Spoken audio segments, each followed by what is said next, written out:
Welcome back to another episode of Family Meeting. My name is Matt Glass, And I'm AJ Tanari. and this is Family Meeting, the show where me and AJ have a laid-back discussion, all things music related, but not track by track or with Tom. That's also true, yeah.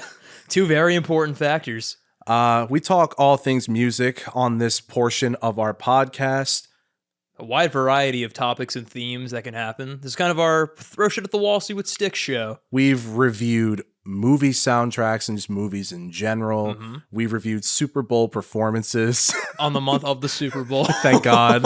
We try to be very festive here at the Family Album. Exactly, and correct all the time. As we mentioned on the last Tom Hates albums. And we also do sometimes discography dives, which we're in a similar vein today, but not quite the entirety of a discography. Mm-hmm. More like an artist's Essentials. big four and essentials, yeah.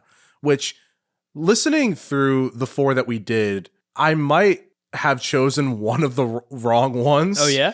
But I feel like his discography is so vast and so like iconic and known. It's kind of hard to determine which are the core four. Yeah. I think there's at least two on there that are definitive, possibly three, but I feel like you kind of pick and choose one to like fill in like that last slot. I guess in terms of bias, these are the four that I find myself at least bumping most of the track list to. I would agree. Whenever I listen to them. And that artist in particular is Billy Joel. Yeah, curveball family heads. Probably weren't expecting that one. Billy Joel, I don't know why I chose him for this month, but like, I find that a lot of his music to me is like chilly fall, like you put on your jacket, you're like a greaser, you know? Yeah, as you're walking through the city. In this Italian restaurant. Exactly. With a New York state of mind. And you watch this couple get married at the Village Green and then divorce and then talk about it years later. And then just be like, oh wait, my food's here. And then and the saxophones kick in. Yeah, bottle of red, bottle of white. Scenes from an Italian restaurant. Put on your stilettos and walk outside. Oh fuck, wrong album, sorry. Honestly, Billy Joel, for me personally, a little bit of Matt story for you all.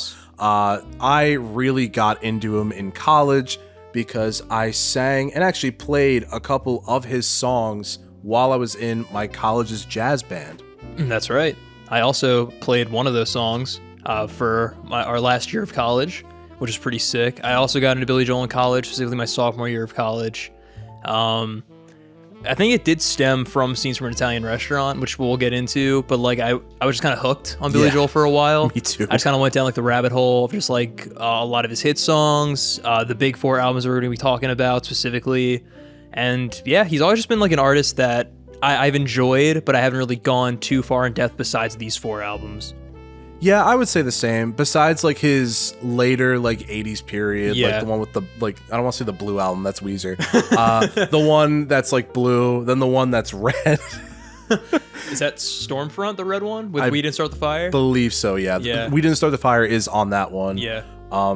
That blue 80s one, though, is actually kind of good. Mm-hmm. It's just, like, it just kind of sounds a little bit unlike Billy Joel, because he goes, like, full 80s in there. Not, like a musical 80s, but like a personal 80s, as Tom says. I see. When describing Taylor Swift's 1989. Oh, that's right, yeah. When I edited that, I was just kind of like, what the fuck does he mean by that? Hey, that's Tom. Then again, I feel like I've gone on tangents on this show where I listen back and I'm like, what was I trying to say here? No, I agree. I say some dumb fucking shit on this podcast. Hey, but this is Family Meeting. At least it's a little acceptable here. We can't be held responsible for anything we say. Whatsoever. That means we have diplomatic immunity, family heads, and you can't say shit about that. The Super Bowl is on Thanksgiving. Taylor Swift's 1989 is kind of mid. It's not a pop Bible. No, but we're talking Billy Joel. The four albums that me and AJ brought on to discuss in chronological order are Turnstiles, The Stranger, 52nd Street, and Glass Houses. Yeah, I feel like these four albums really kind of define Billy Joel in his prime. Yeah. A lot of like his big hits are on these albums. And as albums, they are probably the most consistently good in his catalog. And also pretty closely related to one another sonically, I Yeah. would say. Like, there are eras to, like, his writing themes and his music, like like sonic style. sound and Yeah. style. Yeah. I feel like this is what you think of when you think of Billy Joel. Yeah. Even though these four don't have Piano Man, they don't have For the Longest Time or Entertainer. Uptown Girl Yeah. or The Entertainer or Streetlight Serenade, which could not believe that came before The Stranger. Yeah. That whole album seems like a late stages, like, oh, you know, I'm the big shot, but we're gonna take it slow, make it chill. Snaps and all. Like, that album seems like more of a late stages album than like an early stages album, which really surprised me when I was going down the list. But these are the four that we were talking about. Honorable mention goes to Attila's self-titled. I tried. I really tried. I tried to listen to it because some of the Bad Album Bowl. Yeah. Stay tuned for that, by the way. Some of the Bad Album Bowl Losers, I guess. contestants. I did try to listen to just because I was like, well, if this gets picked, I want to know what I'm getting into. Unlike Nostalgia Critics The Fair Wall. point. And yeah. Actually, it wasn't that I bad. agree. It's just weird. Yeah, it's not Billy Joel. It's really, I'm Yeah. glad that he found the sound that he did. It just was bad to me because Yeah. I know where he's going to go. Exactly. He's So- not meant for proto-prog metal. Not at all. Even though Root Beer Rag kind of is in the same vein as that weird intro to Bat Out of Hell by yeah. Meatloaf. It's like sort of the same thing, except Root Beer Rag is less like epic. Yeah. And also not in the albums that we're talking That's about. also true. But let's talk about these albums, AJ. Yeah, in chronological order nonetheless. So we will be beginning with Turnstiles, released in 1976. I gotta say, this might have been the first time I've ever sat down and listened to a full Billy Joel album. Oh, yeah? Because I had a friend that got me really into Billy Joel.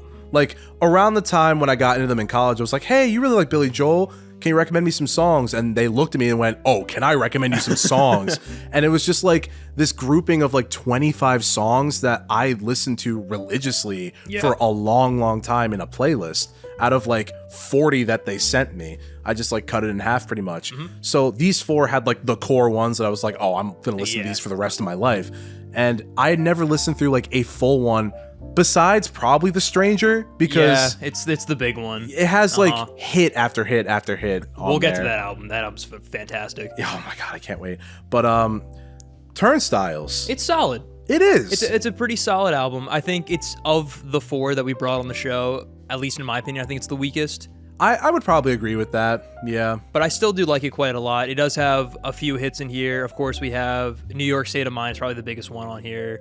We have Prelude and Angry Young Man and Say Goodbye to Hollywood, as well as some other deep cuts. And I think one stinker on here.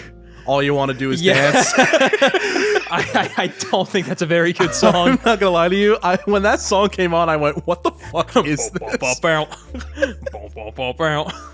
That shit was crazy. I was like, "Oh, Yeah, going from Summer Highland Falls to the fucking tropical calypso beat was kind of crazy. AJ and I have had enough of calypso. We have by white men. We just got done a musical with a calypso of some kind in it. Bonus points, you can guess what it is in the comments below, family heads. If you follow me on Instagram, you probably know.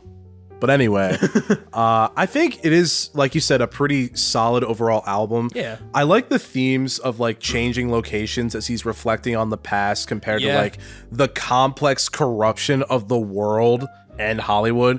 Because one thing that's interesting about this album is that it ends on like a sci-fi fucking like synth heavy. synth heavy, even, and also in themes too. Yeah.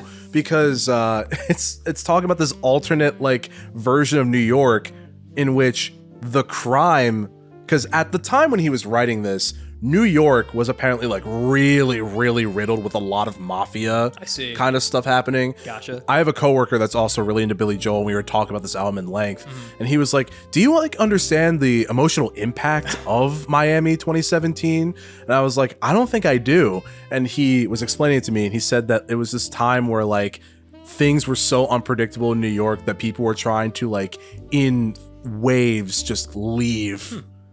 Damn. and just move somewhere Yeah. else, and it was just viewed as like that dangerous of a place. Yeah, I had no idea like about the context like with this album. I didn't really do like a lot of research for them. Neither did I. Yeah, I just kind of like knew the music. That was it. But That's that is what- pretty interesting. That's yeah. what makes the ending so like I think have even more like gravitas. Yeah. Because I used to not be that big on Miami 2017, but then I started like thinking about it in context of the whole album, and like with that historical context, I was like, that's actually really interesting. It's also interesting how like he kind of hints at it a little bit like throughout the album, Yeah. and then it goes just like full send into that final whoa. track. It's like, wow, shit's getting real, isn't it?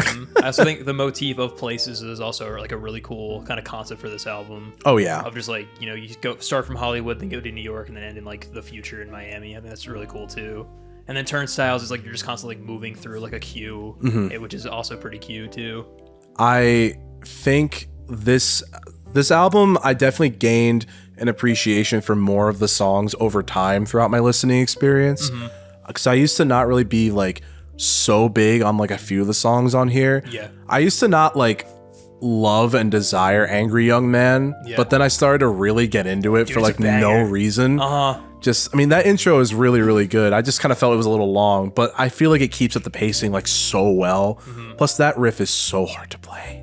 Yeah, it's So fucking hard to play. insane. And just like the speed at which it moves, the drum beat. There are people who like theorize that like he uses like a rubber finger, Oh yeah? which I'm not sure if that was ever actually confirmed. I doubt it, because like where the fuck is he getting a rubber finger from in knows a guy. in 1970 something? Where the fuck is Billy Joel getting Dude, a if rubber he's in finger? New York, got mob ties, he can get anything you want. Oh, it's a real finger. Yeah. Someone cut off some- exactly. And he stuck it on his hand. but it's a banger. James is underrated. Yeah. I kind of like that track. I think theme wise, it's just this nice, like, sort of ode to this guy, this old friend of his who somehow belongs everywhere and nowhere. I feel Yeah. like it's not really talked about enough with like Billy Joel's whole discography and track list, or even just this album. Yeah. But it really surprised me how much I connected with that one in this nice little like beat in the middle of the album. No, I would agree. I think the sentiment is very sweet, and just like the overall just care that like Billy Joel has for this person is very like exemplified through the lyrics. He's a great lyricist too. 100%. Yeah. Like, even fantastic on- storyteller. Even Yeah. on the stinker tracks, he's Yeah. like a really good lyricist. Uh-huh. All you want to do is dance. It's so goofy, but like, Yeah. it's charmingly goofy. it's just talking about this person who like can't get over the glory days. It was like Yeah. stuck in the 70s. It's so wild. Yeah, no, I think this was in a transitional life where he was just like moving from somewhere to New York. They Yeah. say Hollywood, but I'm pretty sure it might not be Hollywood. Mm-hmm. I would have to fact check that. Yeah. Link in description. There we go. But I would say I could see someone arguing that this is the weakest, though my appreciation for it did grow a little bit. I think just as like a Billy Joel album, just front to back, it's just a good listen. It is. Yeah. Definitely. I mean, overall, it's kind of ballad heavy, which I'm not the biggest fan of in albums generally, Yeah. but he is at least good at writing ballads. That's true. So it makes up for it. It's kind of like half and half on this album. Yeah. And like I think the higher energy stuff does kind of like cut through. Yeah. Yeah. very much. And also helps you appreciate the slower moments because he knows how to pace them well Yeah. and place them well in the track list. Exactly. But speaking of placing songs well in the track list, Oh boy. shall we get to this next album? Yeah. The Stranger, 1977. Dude, this album's fucking phenomenal. It's incredible. Even the two last tracks, which I didn't know, were like two of the best Yeah. 70s songs I'd ever heard in Dude, my they're life. good. It's just a good fucking album front to back. Like Moving Out almost like serves as like a prologue or like a kind of disconnected just kind of track to like set the tone for this musical style of the album. And then The Stranger to Everybody Has a Dream is just like such a good, just solid chunk of music that it just goes full circle at the very end. I love it. And there's no like dead spots or like or like blemishes on any of the tracks. It's kind of remarkable just how competent and how well-rounded and well-weaved everything is on this album. It's just tight knit. Almost every track on here could be a single, which is fucking impressive. Every song on here is at least an 8 out of 10. Yeah. Like that's the thing about it. But the last two tracks, like I had never heard them before. Yeah. I don't think I've heard a lot of his closer tracks before, but like, yeah, no, they were incredible. Yeah, man. I would say like this is definitely up there for being like the strongest of these 4. Yeah, I think I would agree. I think this is just his best album overall. Yeah. I think it's really hard to beat. I think this is in the 1001 albums to listen to before you die. Oh, yeah. And it's easy to see why. I think Get It Right the First Time, I think, has always been like a favorite Billy Joel deep cut. Like, that's just a really just fun song. It goes really hard as fuck, a nice like penultimate way to just kind of keep the energy up before the big ballad at the very end. And then Scenes from an Italian Restaurant is not only probably my favorite Billy Joel song of all time, it's probably a top 10 just song of all time for me. I love this track so much. Oh my God. Cause that whole song, I feel like its sections and how well written each section is. I put like Touch by Daft Punk in the same vein. Yeah. Where it's like a composition, essentially. Exactly. Yeah. It's a composition. The word was escaping me. There you go. And you filled in the gap. Like Billy Joel. Like Billy Joel. AJ, you are not the stranger in my life. I'm the 52nd Street.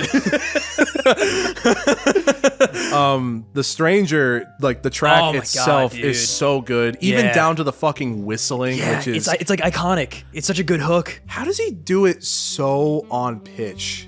Like, I don't know if he does the whistling himself, or he has a Whistler studio musician. We're running auditions for Whistler number 4. We have John Zorn on the whistle. He has a mouthpiece. Oh, wait, no, it's saxophone, so it'd be a reed. He has a reeded whistle. God, that'd be crazy. I wonder if he was even like doing music at this time yet. Maybe not. Might be. Maybe I mean, I don't know later. how old he is. Also, if he's still alive? Question mark. I think he's still alive. I don't know about if he was in the game at this point yet.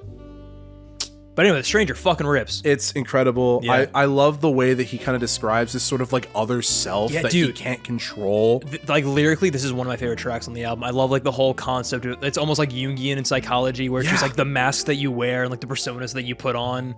You know, as Persona fans, it probably really fucks with like that we really enjoy it. We really fuck with it. God, the one line where it's like, I always thought I was a good romancer until I went home with a woman I could not recognize. Yeah. That little music sting after always gets me. It's really good. Oh, it's so good. Like every song on here. Vienna is iconic. I have cried to this song multiple times just as I stare in the mirror and I'm like, what am I doing with my life? And I'm like, oh wait, it's still gonna be there. Exactly. It's a great song. That song I've always connected with like all the time. I also think it's brilliant how like introspective and kind of starts off slow, but it ends up being so uplifting and climactic. Yeah. I also love just this album's usage of acoustic guitar. Yeah. Because like it's mostly like the not hard rock, but like the sort of like 70s. Yeah, just classic rock sound. But then like it incorporates some really nice moments where even if the acoustic guitar is just like strumming for like 2 seconds, it's the most impactful shit you've ever heard. Definitely. Also, one thing I need to mention, these albums are mixed really well. Yeah, the production is phenomenal. Even on Turnstile, which is like the weakest like production wise, it's still like really crisp, really clear, very professional. Because he like worked with like a lot of professional studio musicians. Oh yeah. So they were gonna like do their damnedest to just like do the as best as they could for like mixing purposes. Because that's the cool thing about this is like Billy Joel, he was so musically competent that like I feel like the other musicians could just easily see his vision so well.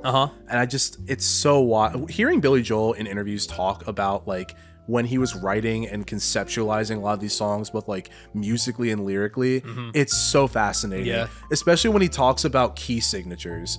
He described the key of A major as cold. I see. Like cold, unforgiving, lonely, like... And the only song I can think of that's in A major that by Billy Joel is Leningrad, which is a very, very dark song. Gotcha. So it's interesting to kind of see his take on that and then see him actually incorporate how he feels about certain key signatures in his music. That's really cool. He's fascinating. Yeah, Billy Joel's just a really awesome musician. Only the Good Die Young is a great song, but We have AJ, a story about that. there's a story which I don't know if we're gonna share here, but Evan and AJ regaled me this story from their high school days. Yes. That has made me laugh on many occasions when it comes on. The song itself is great, but it's hard not to think about that story. She's Always a Woman is just a classic song. Probably, I would say, one of the best written songs of all time. Best written love songs. Definitely. I think Just the Way You Are is a really like sweet ballad. I really like the 3/4 like time signature that it has, and just like the tender, just kind of like love that the song just kind of embodies, and just like how Billy Joel's talking about like this woman, just how much he appreciates her for like the way that she is. Doesn't need to be anything else. He's just happy that she's there and that she's perfect to him. It's just a very sweet track. Get It Right the First Time fucking bangs. It's amazing. It's just really fucking fun. There's so much energy at the very end before we hop into the closing track, which brings everything full circle with the stranger motif. I love just the concept of this song of just like not screwing up the Riz pretty much. Exactly. It's like getting it right the second time just doesn't really feel right, you know? Like it's so funny. I love how like I always kind of thought like, oh, you know, Billy Joel is such a good artist, but like he's so real in his lyricism and his song topics. Oh my god, yeah. Like you relate to them in this way where even though it's some of the most popular music of all time, it's still like timeless in how history and just human motifs and tropes repeat themselves over and over and over, and he just illustrates that beautifully in his music. And I think that song is a great example, and also a very underrated track if you have not listened to this album in full. Listen to the full album as well as this track, because it's a great listen. You won't be disappointed. Just so many good fucking moments. It really just shows Billy Joel at his strongest, both musically and lyrically. I'm going to keep mulling it over because I don't have any proper rankings for any of these and how they stack up from one another. If this isn't the top, it's pretty damn close to my favorite. Fair enough. There's a couple other things I need to talk about with these next two albums. Yeah, so shall we move on then? I think we shall. Let's travel on over to 52nd Street, Matt. Released in 1978. What I like about this album is you kind of start to see the sort of jaded outlook that Billy Joel starts writing about in his music. And I think personally that led to some of his strongest songwriting of all time. Yeah. Like Honesty is one of the best Billy Joel songs. I think that's a top 10 for me personally. Fair enough. Honesty, I think, just illustrates this desire for meaningful connection without ever really finding it because he thinks and sees that people are too shallow. Yeah. And also, or just don't have the capacity, to see the truth. Exactly. Or look inside themselves. Or even to seek out the truth. Yeah. Like, he illustrates it so perfectly. He defines the difference between, like, finding tenderness versus finding truthfulness. And I feel like even that's first verse, and that, like, when I first heard that, it was just like, oh my god, I relate to this on so many levels that I don't even understand. I think something that I really like about this album a lot is just there's like a bite that it has that like a lot of other Billy Joel albums like don't. Like it's like almost angry. Yeah. Which is really fucking sick. Like then like the jazz influence is all over it. Oh my god. Yeah, the use of horns is fucking excellent. I just really love it. Just feels like an angry album. Every song just has this bite to it. It attacks, and like the instrumentation just like reflects, I guess, Billy Joel's musical background and like his just like musical like fanaticism that he has. Because like there's just so many excellent moments of just like pure like musicianship all across these tracks. Like Zanzibar. Oh my god. The like end half of Zanzibar is insane because it goes from him just sort of like watching all the shit go down in the bar, just being like a guy who's supposed to be in the background. Like after he sings about all the stuff that he's gone through and that he's witnessed, and after the little jazz breakdown, which is so iconic, the bass work on that song in particular is like insane to me. I also love the way the drums just feel they feel so like skittered and scattered. Yeah. Skittered and scattered. That was actually my vaudeville act back in 1954. Yeah, before the Annies and the Willies. I was skittered. Scattered, unfortunately, he died from a heroin overdose. I literally was about to say we lost him to drugs. That was literally verbatim what I was about to say. I can't wait for the skittered and scattered on 16 speed. Skitter Scatter Sludge Fest. Yeah, the people saw Scattered at Sludge Fest, and he just wasn't the same, man. Yeah, man. It was tragic. Eating a grilled cheese out of the trash can. Oh, man. But what I was going to say about Zanzibar, I love after that jazz breakdown, he starts saying, like, oh, yeah, I'll just keep being a face at Zanzibar. I'll be sitting in the darkness with my beer. Like, there's something so, like, I don't even know how to describe it. It's like, it has a bite. It's, like, slightly bitter, slightly caustic. Like, jaded. Jaded. Yeah, like, and I like to think that's very much reflective of like his true life as like a music star, definitely maybe coming into fruition a bit more. Yeah, I don't know like his history and all of like his ups and downs and because I know he has had like a little bit. Yeah, he mentions cocaine in like one of his songs, so I mean I'm sure that like there's something there. But even from like the first track, like you just kind of get that impression with Big Shot. Like whether he's talking about himself or like someone else, it's just like he's seen beyond the curtain of like fame and like the negatives that kind of come with that and his kind of frustrations with it, which is really cool. And that's not even the album with curtain in the title. Exactly. That's what's so interesting. Yeah. But honestly, like, if we're going to Big Shot real quick, I love how much he emphasizes the word Big Shot differently in each chorus time that he sings it. No, you had to be a big shot. And that brings me to another point I really wanted to sort of like address here, is that as a vocalist, he's so creative. Yeah. Like, I had someone... I forget what his exact wording was. Someone said that Billy Joel, he might not be like the best vocalist, but he is like low-key. He can sometimes low-key be like a chameleon. Yeah. Vocalist. Like there's some tracks on like his vocals on like New York State of Mind almost does not sound like him. No. Which is like, really interesting. Or even on like I've Loved These Days compared to like other tracks. Like this... It's so crazy to me how he'll be like, I'm singing right now, and be like, and then he'll be like, I don't need to find someone. Like really, just like wide mouth, like. Ow! I think it's interesting because Gene Ween did a night where he covered Billy Joel for like an hour and a half. Fuck yeah. Just all of his hits. I did listen to a little bit of that, and let me tell you, his version of The Stranger. Fucking mint. Nice, dude. I would argue some of his other ones are not like exactly where I would like them as a Billy Joel fan as well as a Ween fan, but like The Stranger though, holy shit, he does a good job. All right. But him doing that little like, you had to be a big shot. It's right up his alley. That's very awesome. much I can't put my finger on it coded. And I think it's cool that like even Gene Ween could find some appreciation and maybe even like see like, oh yeah, like this is where I got it from. He's just like me. Yeah. Because that's like the whole thing with Ween too. Like they just were like, oh, you know, we make albums based off of shit that we're listening to that we like right now. So it's cool to see that Billy Joel at least like made it there somehow, even if he wasn't like making new writing material too. Yeah. But oh my god, man, 52nd Street.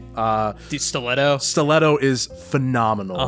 It's an iconic riff. I love the sax break that just gets super heavy in the middle. That shit fucking rules. My Life is a classic. My Life is lovely. I just think the sentiment is so real of just like, mind your own fucking business. Yeah. I don't need you to tell me it's time to come home. Exactly. Again, it's just him. It's really just his albums where he's just like, I'm not happy right now. I love how in the beginning, the bass and the piano are going like, bum, bum, bum, bum, bum, bum, bum, bum, bum, bum, bum, bum, bum. Dun, dun, dun, dun, dun, dun. Keep it to yourself, it's my life. So awesome. His backing vocalists are great too, which I think he sings with the backing vocalists. That's cool. To like blend, kind of like how Freddie Mercury did. Vocal chameleon. But dude, like, oh my, some of the people that are in the music video for the longest time are his touring band. Oh yeah? Yeah, and his backup vocalists. So it's really interesting. Very cool. But anything else I have to say about it? I like Rosalinda's Eyes. I think that's a nice one, nice deep cut. It is. And then I feel like the last two tracks are probably my least favorite, like the more kind of like ballad and like heavier just kind of tracks. I think they work for like their point in the album, but I don't really remember them too much. Yeah, I mean, there's so much that's like on this album. It's really hard to slow down. It's not like The Stranger where like every song on there is just like boom, boom, boom, Yeah. boom, boom. It's just like high speed energy, big fucking crash at the end. I do think like Zanzibar, it definitely, I feel like almost perfects the harder rock sound in The Stranger Definitely. that we love and just takes it a step further. Agreed, yeah. And then I would argue that one of the songs on the next album takes it a step further, Yeah. which is even crazier. But yeah, no, 52nd Street is a phenomenal album. Yeah. I think it's like neck and neck With The Stranger. with The Stranger because it's enough. just that good. Yeah. Before we move on, I have a question for you, Matt. Yes. Do you think Zanzibar is possibly a different take on Piano Man? Because they're very similar concepts. They're in the different bar. roles, yeah. Yeah. Just observing what's going on and like just the shit that happens, but kind of taking like realizing like your place within like this situation. Mm-hmm. Maybe it's kind of like his frustrations with like the popularity of that song, or maybe it's just like something different, like different take on that. I feel like drinking and alcohol and just drinks in general. Yeah, that's big like theme. that's a general Yeah. motif all across his entire work. discography. Yeah. And I think that stems from like the fact that he probably, when he was getting his start, just was playing In bars. bar Yeah. after bar. Because like, what else did you do in the 70s? That's true. I mean, people still do that. I mean, there are other venues that are more dedicated, but back in the 70s, it was just like, hey, son, We got can a you spot play open." me a melody? Like, you know, but that's a really fascinating, like, almost before and after kind Yeah. of perspective, because in the first song, Piano Man, I feel like you can kind of like see how he sees how his music is affecting others and can bring people together. Yeah. Almost. Whereas this one, he's so isolated. He's kind of bitter. He's not playing at this point. He's He's just an observer. He's beginning to cross the threshold and stuff. It's almost like the same sort of ideal switch of like early MGMT and then Congratulations. Yeah, you know what yeah. I mean? It's kind of like seeing that a little bit in a discography as well, thematically. So Wow, yeah. it's fascinating that you bring that up because I never thought of that before. I literally I came to that realization like while we were talking about it. Like when you were mentioning just like Billy Joel observing things at the bar, I'm like, that's just what happens in Piano Man, just in a different context. Yeah. and different outcomes Yeah. almost. Gosh, because even so, I would even say like the musical like sort of upscaling that is Yeah. on this album compared to Stone Cold Harbor. Yeah. It's kind of like, oh, he's progressed and it sounds beautiful and sounds like really like I was about to say Professional. complex again. Yeah. That's the season 4 word, by the way. We've gone from punchy to dichotomy to complex. Wow, we're really evolving. Yeah, this is the Zanzibar season of the Family Album. You guys are gonna pass your vocab test for listening. Oh man, imagine like us taking this podcast from bar to bar, like in the 70s, and then some drunk guy is like, do a review. I want to talk about Jefferson Airplane. That'd be so crazy. People in the bar, we're taking requests. If people want us to review an album on the spot. Led Zeppelin. God, what a fucking idea. Everybody would hate it. Oh yeah. Oh gosh. Anywho, If you guys want to see the Family Album live, yeah, poll of the week. let's make that happen, guys. You guys would love that. 52nd Street is a phenomenal album. Great follow up to The Stranger. Even if like some of the lesser known tracks are a little bit like not like as much to the yeah. hype as The Stranger, they're still musically competent enough. Like you mentioned, Stiletto, Rosalinda's Eyes. I I like was- Half a Mile Away. Half a Mile Away is really good, Yeah. and I also really liked Until the Night, actually. I think like the melody was really nice on that one. I would say, yeah, 52nd Street kind of washed over me like a little bit, Yeah. but Overall. I think it did conclude the album pretty decently. Yeah. It serves its purpose. But with that, Matt, shall we get into our last Big Four album? Let's do it. All right. Glass House is released in 1980, and you can tell Yeah. it was released in the 80s. He was like, "Wow, the synthesizer. Let me try it." And he sure did. Oh, yeah. And I think honestly what's cool about it is he sort of combated the whole synthesizer thing by making the album about rock and roll. Yeah. And just the sort of vagabond rock and roll lifestyle, which is really cool. Because Still Rock and Roll to me I love that track. is very good. I love how he even goes a step further and makes the delay on the just like so emphasized. It's just like, yeah, that was rock and roll. Yeah. Just put delay on it. Boom, it's Bada rock bing. and roll. We're going to put delay on this episode of the podcast. All of our vocals. That's so obscene. I really dig it overall, though. It's got some bangers. Yeah, there's a lot of great tracks on here. All for Lena might be man. one of my favorite Billy Joel songs of all time. It goes hard. It's a disturbing story of just obsession and like battling the I don't want to be in this toxic relationship and leave it versus I don't want to be alone. Exactly. And how he's just not willing to like shake himself back into some sense. Because she stands on the tracks and he has to go and like say like all these analogies are so hard hitting. I had a friend at one point that was like kind of going through it relationship wise like a long time ago, and this song reminds me of them all the time. But like, you know, pre-Lena. Yeah. Yeah, I don't know. I don't even know if they like Billy Joel, but it very much like reminds me of that. So that's why the song is like a personal like thing with me. Gotcha. Sleeping with the television on fucking bangs. It's a good one. The drums on that are so good, especially how like the drums kind of hit like the downbeat, whereas like the synths kind of like the dun dun dun dun. Oh no, it's flipped. The drums hit the upbeat. They hit the upbeat, and then like the synths hit the downbeat. There we go. It's really cool. But it's still rock and roll to me. So. Amen, brother. I do really like his lyrical flow too on that track as well, and just like the way that it sounds. It's almost like an Elvis Costello song, which I really fuck with. The lyrical flow is really cool. How he just keeps like hinging on the name Diane, and just changes everything around that. That's the type of shit that we love at the Family album. Exactly. You May Be Right is Great really opener. good. Such a good opener. Really good. I love this track. I love just like the da da da da da da da da. All the start stops really cool. Just I actually played this live with Fat today. Really? Yeah, for a gig, which is really fun. It's just a really solid opener. I like just him just accepting just who he is and like all the wacky stuff that goes on in his life. Crashing his car.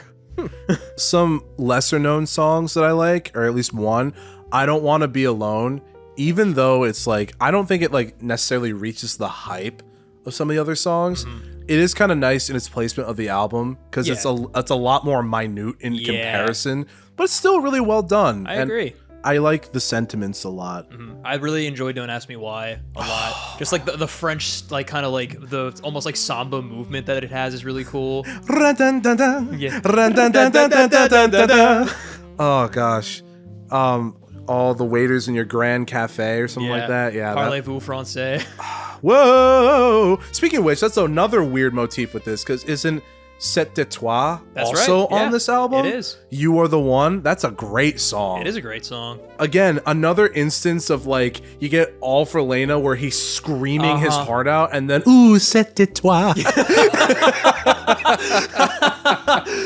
It's so funny, man.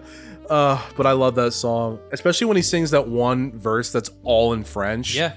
Oh God. Again. Another impressive. good use, like The Stranger, with accordion. That's right. Like really, really just well. Out there instruments, yeah, but you like making them fit within the whole confines of the album. It's interesting how much he challenges like aesthetics that aren't necessarily associated with rock and roll. Yeah. Like synthesizer and the French. Yeah. The French hate rock and roll. I think it's interesting how much he tries to lean into that and make that like the theme, but then like at the same time, it's just like, you know, you got the French, you got the synthesizer. It's the 80s, who's doing rock and roll. Exactly. I guess besides like John Lennon, because he did like the rock and roll album. Yeah. Which was Wings Around, I think. Something. Yeah, something around there. I feel like he definitely made this album because he just kind of wanted to go back to basics. Because at this point, he's probably like getting very tired of just the typical like Billy Joel format. Yeah, Billy Joel like ballad than like Yeah. rock, ballad rock, which there aren't a lot of like ballads on this record. Not at all. Everything's just like really like flowy. It's very freeform almost, and like the way that it moves. It's like in terms of energy, it like feels pretty similar. Like there's not like really a lot of like really big sour like notes or like big heavy notes. Everything just kind of just moves, like just kind of flows really naturally. And I love the album cover. Yeah. It just really encapsulates just this weird level of stress I feel like you get while listening to it. Yeah. But like, it's almost poetic. You see him as he's about to make the biggest change of all time to this glass house. Yeah. Like He's throwing a stone. It's so cool. Like it's oddly poetic, and he didn't even do anything yet. He's about to. He just lifted the brick. I realized I was moving and doing the pose, and none of you guys could see that besides AJ. God, it was really cool. I'll say that. if you've seen the album cover, Matt fucking nailed it. Dude, I got my Bomberman jacket on. It was great. Not Bomberman. Bomberman is a video game. I wish I had a Bomberman jacket. That's fucking awesome. It's essentially the same jacket Billy Joel's wearing. There's just a decal of Bomberman on it. Yeah, he was a huge fan in the 80s. Gosh, really awesome album. I'm trying to think if there's anything else of note that I wanted to mention about it. It's just pretty consistently solid all throughout. It's the most different from the previous three as he's kind of moving into like the new era of sound, but it still fits within his style pretty well. I felt those vocal stylings on here in particular were quite like more flamboyant in like comparison even to 52nd Street, which I feel like he was kind of doing that, especially on like Big Shot, as sort of like a joke almost, like I'm so annoyed, let me be a big shot. But then on this one he just like really goes at it. A lot of, I think, like you said, as the Chameleon, each track almost like has like a different facet of like Billy Joel's identity on this song, which is really cool. Wild. Yeah.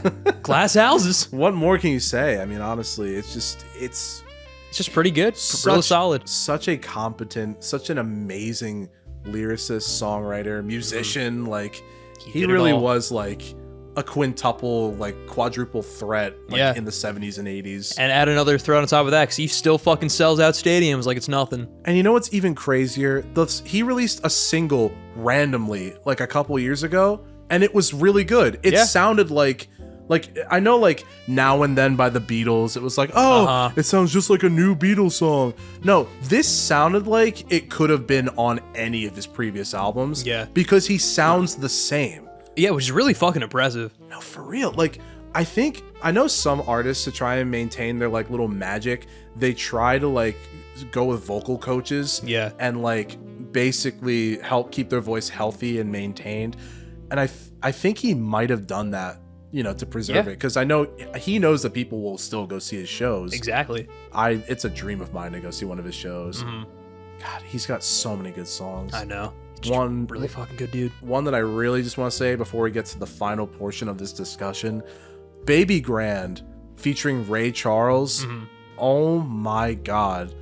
Just, it's like the perfect like end of the night bar song, or just driving home, just however way you're ending your night, throw this on in the background. Perfect. Hell yeah. He also has The Good Life with Tony Bennett.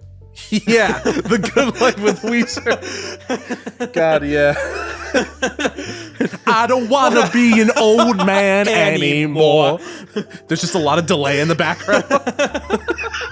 It's still rock and roll to me, but it's just, and I don't want to be an old man. And they shuffle it. It's been a year or two since I walked out on the floor. Excuse me if I drew. What's the matter with the shaking booty on the... That's so Billy Joel singing Weezer. That's so awesome. God, I'm crying because it's so funny. I know, it would bring a tear to my eye too. It's so beautiful. Just whimper laughing, I guess. The best musicians of all time coming together. It brings a tear to my eye. God, I feel like Rivers Cuomo would just like disintegrate if Billy Joel was right next to him. Not saying that Rivers isn't a good musician, but like Billy Joel. Yeah, it's hard to match that. It's hard to match like the person who wrote Scenes from an Italian Restaurant with the guy who fucking wrote the sweater song and Pink Triangle. Yeah, and fucking El Scorcho. That's not even touching anything on Ratatouille either. Oh God, because I don't even think any of Billy Joel's albums, besides like Attila, self-titled. Maybe his like first one. but I haven't listened to that, so I can't really. I'm not the best judge of character for that. I think on his first album, Tomorrow Comes Today, is that on there? Yeah, with by Gorillaz. Yeah. These crossovers, man. Billy Joel got around. Just you wait. Just you wait. The biggest show that could ever happen, like Alive 2027, all these mashups are going to come in. It's going to be awesome, dude. Speaking of which, side tangent, it's rumored that Guy Mon, the gold robot of Daft Punk, is releasing a solo album. Oh, shit. And Thomas Bangalter has actually been doing live DJ sets in France, Very nice. which is dope as hell. I'm glad they're staying lie. active. Hell yeah. I have a feeling they're trying to stay relevant because they're planning a comeback. Because in 2 years, I know everybody hyperfixates on the sevens, and I feel like that would be the opportune time. I feel like if they waited past 27, that would be too long. Yeah. Because they ended in, 2022? Yes, Gotcha. I believe so. Okay. But we're not talking about Daft Punk, at least not yet. Who knows? That's still young. That's true. Yeah. The second portion of this episode. Yeah. On the Billy Joel episode, we go through all of Daft Punk's discography. Even though we reviewed 3 of their albums That's so a good far. point. Yeah. Gosh, except probably their biggest one, Yeah. which we'll see. Mm-hmm. I would love to talk about it. Mm-hmm. But anywho, we talked about 4 Billy Joel albums tonight. We did. Or today, AJ. Yeah, because this is the day before this episode goes out. That's true. Yes, exactly. As always. I'm editing this right now. Yeah, live editing, live mixing. It's really impressive. You can't hear the clacking of the keyboard because it's family meeting, but it is there. Yeah, he has a big pillow over his keyboard so you can't hear it. I'm actually doing it while I'm watching the Super Bowl as we speak. It is currently November. Oh yeah, I guess this is our Thanksgiving special. Yeah, it's true. I know what I said before, like, it's kind of weird, like, oh, Billy Joel, why'd you pick Billy Joel for the family meeting of November? Mm-hmm. I associate him with, like, colder months and just fall and, like, going out to the clubs, but, like, in 1974. Exactly. Walking the streets, going to bars, snapping your fingers, eating a good hearty meal. Having a beer in the darkness. Exactly. Being frustrated with your position in life. Sleeping with the television on. Yeah, man. Watching a couple go through a divorce. Throwing rocks at glass houses. And enjoying your spaghetti because it finally got to the table. Turnstiles. God, Billy Joel. When you strip back all the other, like, aspects and characteristics and stuff of Billy Joel's discography, Yeah. these concepts are pretty wild. Oh, yeah. There's a lot of dark stuff in there. Oh, man. That's what makes it so fascinating. That is very true. And so colorful, I Yeah. feel like, as just a musician. Mm-hmm. But, AJ, Yeah. how do you want to do this? Do you want to do, like, your 4? Do you want to try to name them at the same time? Well, let's name it at the same time. Okay. We'll go from our least favorite to favorite. And by least favorite, these are all great albums. All very, very good. Oh, yeah. I tried to do number and letter rankings, and Yeah. I couldn't do it. That's fair enough. Like, honestly. The only one that I could confidently... Actually, we'll get to that after. Yeah. We'll get to that after. All right, so 3, 2, 1, we go number 4. Yeah. All right, All 3. Right. let me think about this. Okay. I haven't actually given this much thought, but I have a feeling. Okay. Yeah. Ready? Yeah. 3, 2, 1. Turnstiles. Yeah. It's a good album. It's a very solid album. It's a nice kind of preface to The Stranger, which I like a lot. Mm-hmm. You can basically see like where he has grown from when he like started, and like it kind of naturally transitions into The Stranger based off the songwriting and some of the musical stylings a little bit. I feel like also it kind of shows the more like adolescent aspect of his early music career. Mm-hmm. So he's still like fletchling, like trying to get his bearings and Yeah. stuff, which is really admirable because he still succeeded Exactly. in spades. And he's still showing his improvements and just his sheer just audacity as a musician. He's just really fucking good. I love that album cover too, where he's just Yeah. surrounded by all these fucking random ass people. Yeah, in like a subway station. and he's just looking just so like blasé, like, yeah, I'm here, you know? Yep, that's me. You're probably wondering how I got here. Well, someone might say that I'm an angry young man. Yeah, but I think just in the grand scheme of these 4 core Yeah. albums, it definitely is like the weakest. But still good. Still very really good. Number 3, Number 3. Here we go. shall we? Yeah. 3, 2, 1. Glass Houses. I was gonna say 52nd Street. That's okay. I just feel like, and I understand why Glass Houses would be third for you. Yeah. I just think the songs are like so iconic on that one that it's like further back on my list. I see. And I feel like even though I love 52nd Street and it's got some bangers, I do kind of prefer the more like themes of Glass Houses a little bit more. Understand. I think just in terms of like what I like about Billy Joel is like pretty much exemplified on 52nd Street a little more. I just love the harder sound. I love the jazzy influence that's all over it. I love just how just kind of angry and like in your face it is. I love the songwriting and just like the arrangements of the instruments a little more. But like Glass Houses I still like a lot. I'm just not as big on like the more 80s kind of production, as well as just the tone that a lot of these songs have. They're still great, and like I love all the hits. I love some of the deep cuts as well. But I think 52nd Street just really edges it out a little more in terms of just what I like.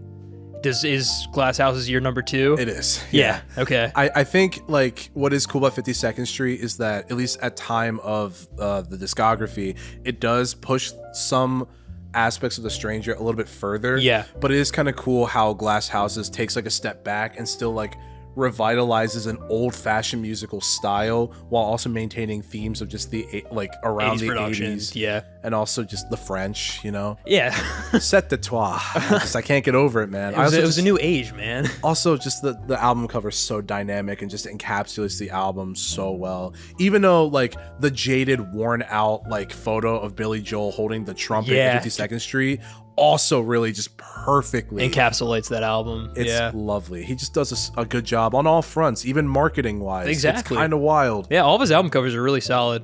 And just they exemplify the album. Yeah. Apparently, except for River of Dreams, people don't like that one. That's the one where he's drawn and he's shirtless. Oh yeah, I haven't listened to that one. Neither have I. But I guess without further ado, we know what number 1 is. Yeah, 3, 2, 1. The Stranger. Yeah, it's no question. Perfect. It's really fucking good. It's like literally from the runtime to the album track list placement to each individual song. Like I could with all the songs on here, even the 2 that I like just listened to in the last few days, all of them I can at least point to something that I remember. And dude, Moving Out, Scenes from an Italian Restaurant. I sang both of those songs. Vienna. I sang Vienna too, actually. That's kind of wild. Right. Yeah. Like a long time ago. Just every single song on there is just banger after banger after banger. She's Always a Woman also. Just Only the Good Die Young. Yeah, Only the Good Die Young. I love that song too. Maybe we'll tell that story when Ben and Evan are back on the podcast. That one's fucking crazy. It is. It's so funny. That might have been one of the hardest I've ever laughed from Evan's story. Come out, Virginia. Don't let me wait. What's the matter with shaking booty on a Saturday night? I've had it. Screw this crap. I've had it. I've had it. I ain't no Mr. Cool. I'm a pig. I'm a dog. So excuse me if I drool. I ain't gonna hurt nobody and I ain't gonna cause a scene. Why is this kind of working? You know what, Matt? We got to start a Billy Joel cover band called Philly Joel. Dude, I'm not gonna lie to you. Like, besides the name, I would be so down to do that. No, the name is a part of it. It has to be that because that's really fucking awesome, man. All right, well, hey, listen. As long as I get to sing Billy Joel songs, I'm not going to argue with you. Because drums are a good part of that. And I can kind of play some of the keyboard songs. There we go. Oh, God, I would love nothing more. Philly Joel. For Philly Joel, yeah. Coming to a bar in 1974 near you. Exactly. Where we will review albums instead of play music. But AJ, I gotta say, this discussion was pretty cool. Yeah, it was fun. Nice kind of change up of the formula for our deep dives. I think there's definitely a lot of artists who have like big, like iconic staple big 4 albums. Of course, Pink Floyd is like the one that everyone kind of goes to, but Billy Joel was also a really solid one. And I feel like people don't really talk about his albums like as albums in depth. Exactly. It's mostly just the hits, the songs. There have been many times where I've wanted to bring on like an album of his for a track by track. Never too late. That's true. I mean, honestly, he still has, I think, some pretty good albums outside of these 4. Honestly, that 80s album that's like the blue art with Code of Silence and A Matter of Trust. Is that Nylon Curtain? Or is that a different one? I think that's a different one. Okay. Nylon Curtain, I think, is... Unless I'm thinking of a different... I don't know. I don't know all of the titles off the top of my head. Gotcha. That 80s album is pretty decent. Also, you know, you got like off of the Stormfront, you got like We Didn't Start the Fire. Goodnight Saigon. Uh-huh. That one is incredible. But yeah, no, Billy Joel is such an interesting artist, and it's so cool how in whatever way he can, he's remained relevant even in today's music scene. Exactly. Where he's a legend. Yeah, it's all kind of like spans generations, where like he has a lot of fans in like almost every age group, which is really cool. Because he's written in every age group. Yeah. When you think about it. Pretty much. He's written as like a middle-aged adult. He's written as like people in his 20s, even like slightly like, with the mindset of like pre-adult, like teenager almost mindset too, for the time at least. It's really cool because I think you can kind of see the progression of like who he is and his mindsets throughout his discography. Definitely. Which honestly, it might be worthwhile for me just at some point to try and listen to all of his stuff. I think that'd be really cool. I have listened to the album where it's his like final studio album where it's just a bunch of piano concertos. Oh shit. Because they're all really good and just make for just a really nice, like pleasant listening experience. Even without lyrics, he still somehow finds a way to paint. Even with like paint stories and stuff, even with like without the words. Titles. Yeah. It's really neat. That's awesome. I like that a lot. He's just a very talented musician. All around.